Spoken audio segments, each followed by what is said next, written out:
and gentlemen, welcome back to Tech Showdown. My name is Kevin. This is my co-host Teddy. I'm not feeling too well today guys, but you know, the show must go on. So today we're going to be doing the Sapphire Nitro R9390. Now this is a sample one, so it's kind of like an abridged unboxing, so there's no actual packaging on this one, although I'm sure you guys can look at a picture. I'll put one up right now of what the packaging will look like. So there you go. That's what it looks like if you want to go into a store. But yeah, so the 390, this will be quite interesting. Now, as you know, I did the 390X versus the 970, and that was quite a good video and quite interesting. So I'm going to be doing the same with this 390. We'll be putting it up against the 970 again to see how it goes. Now, let's get into this unboxing then. Take out the foam. There's no accessories with this as it is a sample. I would normally get the retail box, you guys know, but Playtech, who's my main supporter, they got this as a sample, so hence why I'm doing it with the sample one. So let's pull this card up then and get straight into it then with what this guy's packing. Oh, nice plastic all around. Okay, we're going to take that off, I think. We'll leave it on for now. Oh no, it comes off quite easily. Cool. So GPU in this guy, it features the same 28nm Granada GPU. It's just the Hawaii GPU, so don't think it's anything different. They have made subtle changes to it, but it's essentially the same thing. Yeah. Oh. So 28nm GPU, same one you'll find as in the 290X and the 290. There we go. Again, this plastic off now. Should be a, instead of an unboxing, it's like a de-plasticking. So get this off. Oh, there we go. Very nice. So yeah, it comes with 2,560 shader units, which is the same that you'll get on the 290. And remember that the 290 was a cut down version of the 290X. It was kind of like a 10% cut down version, maybe 15% cut down. And the 390 is exactly the same. It's just a cut down version of the same chip, same thing. So yeah, it has the same 160 texture units as the 290, same 64 ROPS, and the same 40 compute units. So it's all pretty standard. Now, clock speed wise, this is where it changes a tiny bit. So the reference 290, if you remember back to all my videos on it, was set at 947 MHz, when the reference 290X was 1000 MHz, 1 GHz. Now the reference 390 is at 1000 MHz, 1 GHz, and the reference 390X is at 1050 MHz. So they bumped it up basically 50 MHz on both of these new 300 series cards. That shouldn't make the hugest difference though. Now memory wise, now this is where we do see the big change with this over the 290. So it's featuring 8 GB of GDDR5, that's double what the 290 has, so that's a decent jump up there.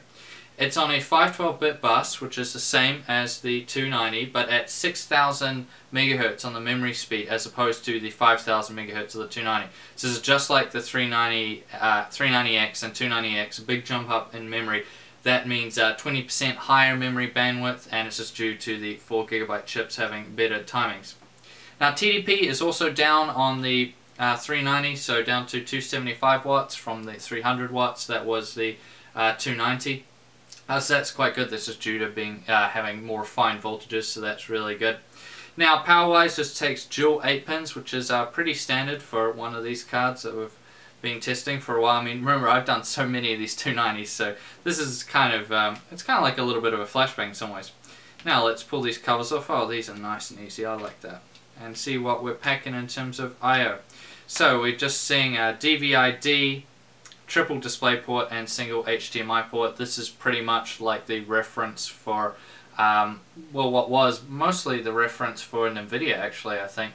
But yeah, this is really good. I quite like this. Triple DisplayPort's really, really good. Single HDMI, I'm pretty sure that's HDMI 2.0 as well, but I can't 100% remember, and DVI for the people that want that. So now, let's have a look at this Nitro cooler. So they're calling it the Nitro, even though if I was to look at it from a distance, it just looks like a black and grey version of the Tri-X. It's very similar looking. I don't really notice. Maybe it's a slightly bit longer because it does seem very long, although the Tri-X as well would extend past the PCB, so that's quite interesting.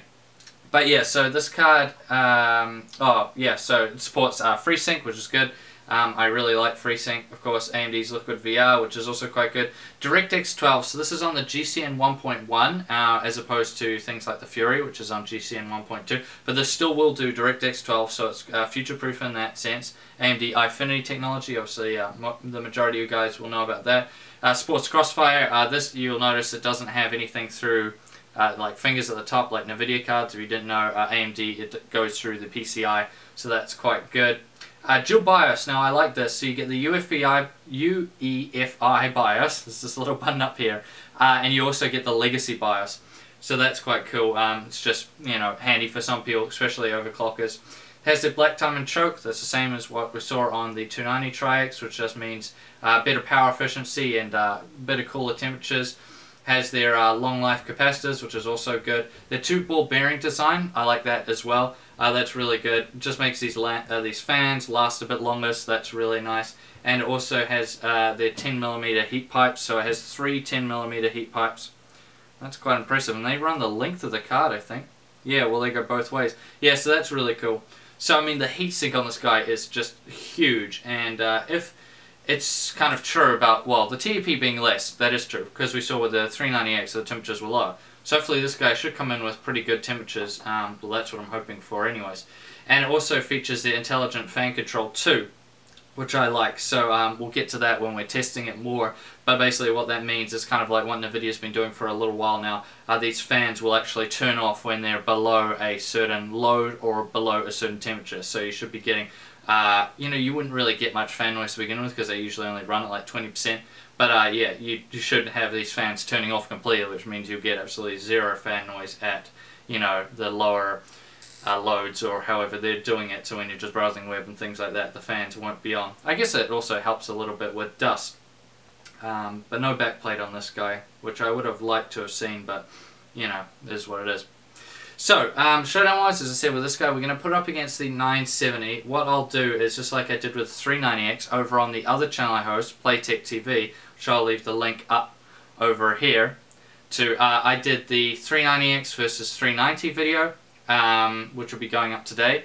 So, a 390X versus 290X video, I'm sorry. And I'll probably be doing the same with this guy. I'll be doing the 390 versus 290 over on Playtech TV. So go over to Playtech TV, subscribe, and then you'll see those videos as soon as they come out. I'm the host over there too, so you've got that to look forward to. And this guy will be going up against the 970. So my question for you guys, my fans, who do you think will win? Well, who do you think I'll name as the victor in the 390 versus the 970? Now, taking into consideration, it's not all about performance, just like my videos always have been, my showdowns, I mean. So take into consideration price, noise, heat, and performance. And what do you think is going to come out on top? The 970 or the Nitro 390 here? Let me know in the comments below. Anyways, I thank you guys for watching this video. Please subscribe to Tech Showdown if you haven't already and like the video. And as always, I'll see you guys next time.